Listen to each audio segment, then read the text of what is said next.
Welcome to Sweet Life Beat Life. We hope this video helps. You start by confirming error 10016 in Event Viewer and copying the CL-SID, APID, and the security principal name. Once done, open Component Services as an administrator and registry editor so you can map the GUID to readable names. Make sure to back up the registry key you'll modify because you will change ownership briefly.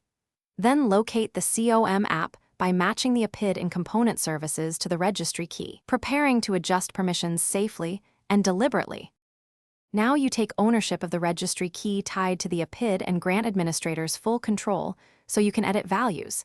This allows you to avoid permission-denied errors.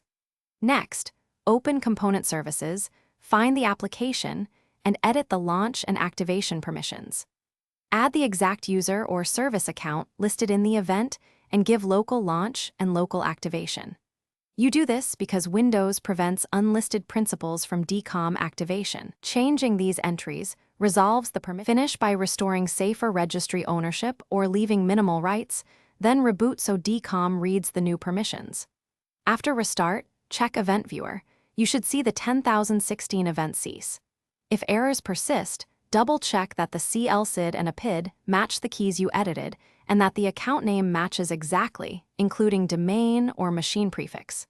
If necessary, temporarily enable Windows built-in administrators to test activation to isolate whether the problem is permission scope or a misidentified COM component. Thanks for watching. Consider subscribing if we helped you.